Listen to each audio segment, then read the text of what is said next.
Okay, so here we are. Look, for the record, I always say name and title, John. John Della Bosca, citizen.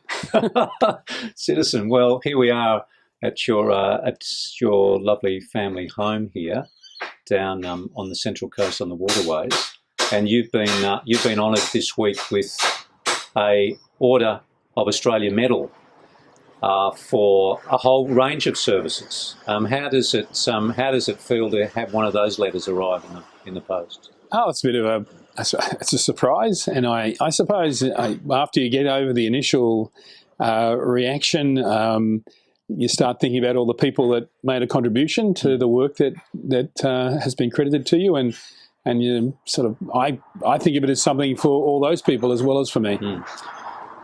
There were several items noted in the nomination. The nominees, who I understand are often anonymous to you as the process runs.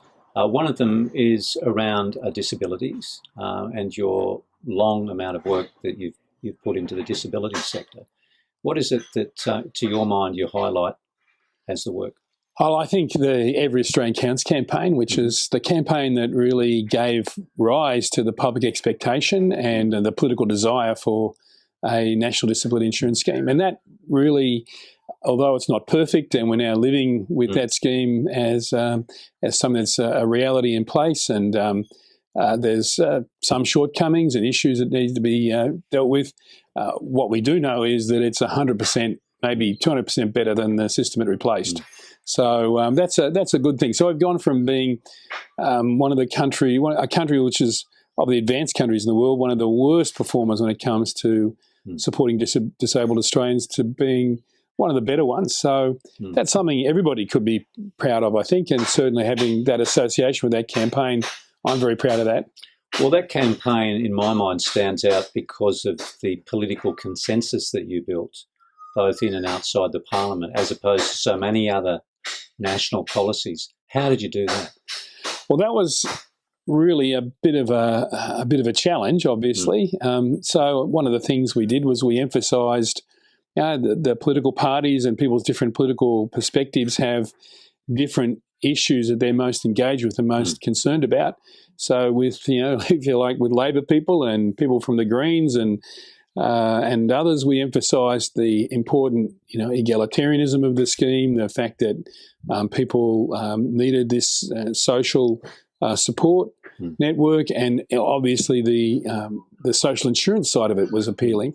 But of course, to people maybe more inclined to a sort of coalition perspective on policy, we emphasised the fact that the scheme would provide personal independence for people with a disability and give people the right to choose services. And so, if you like, we tried to please all comers, and as well as that, we went about a campaign of securing supporters, people usually with a disability themselves, who would go and see their local member of parliament and ask not for a partisan perspective, but for support for championship. And that worked. A lot of people, signed up to the campaign from whichever political party they were, long before they knew whether their party would end up supporting it or not. So that was a very pleasing aspect of it all.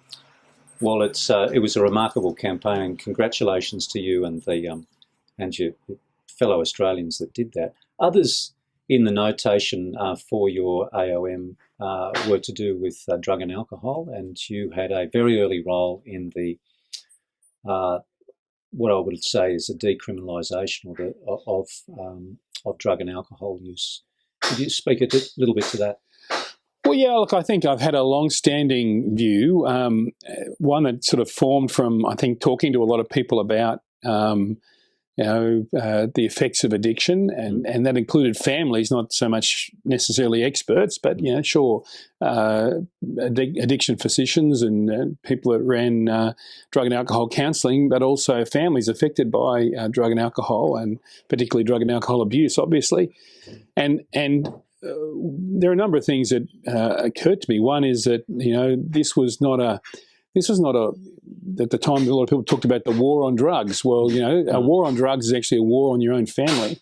And that drugs are, often thought of as specific kinds of substances, heroin or methamphetamines. But in fact, there's a wide range of substances that are drugs, and people use them, and they're not necessarily regarded as criminal activities for doing that. So I think when it came to then those drugs that ended up criminalising people, or people being criminalised, I think the best solution became the idea that they could be dealt with as health problems rather than as criminal problems, and get a better result. And the methadone clinic was famous. You were famous for championing that through the state parliament, and a great stoush. I recall, at least, being there, and now the broad acceptance of those schemes to get people off the hard drugs. Yeah, well, methadone in treatment facilities in public hospitals, of course, were always very important. But at one stage, they were the only option for people. But being able to access methadone treatment and therapy through your general practitioner or through a trusted local community pharmacist has made a huge difference to people who have that issue, that need methadone to overcome their heroin addiction. So that's the kind of program I think that is a very simple, practical kind of change. And there's also, of course, the medically supervised injecting room, which sadly there's still only one in Sydney, and there's about to be two in Melbourne, which took them a long time, but they've started to overtake.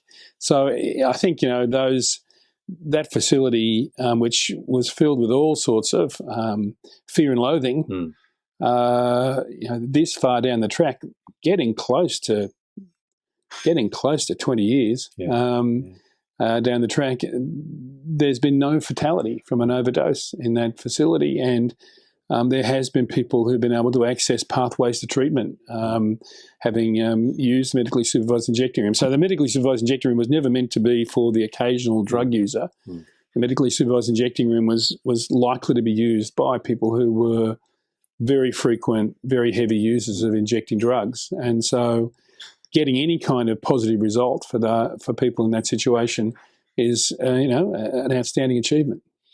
Now we'll move back to the Central Coast. You were Special Minister of State, and I think you were the first minister for the Central Coast, or I think that was right, wasn't it? And you were very big on pushing the region, its transport and its various institutions. How do you think it's gone since those days? Oh, look, I think there's been a lot of improvements. Certainly some of the things that we would have liked to have happened in transport haven't happened. But then again, there's been some improvements in simple things like bus services, and that's almost coast-wide. There's been lots of improvements in the attitude of Central Coast businesses to taking opportunities. We've talked a lot about the opportunities created by the digital age, and I'm disappointed that we probably haven't done as much there as we could have, even though there's some real opportunities created by the NBN and other kind of appropriate opportunities. But who knows? We'll get there. So where to now? What's as its third person house, John Della Bosca now, and what are you sinking your teeth into? Well, at the moment, and for the last 11 months, I've been the Associate Director Policy and Research at the Whitlam Institute, and that's been a challenge at Western Sydney University. And I'm back to the long commute, unfortunately, which many people on the Central Coast experience and know about.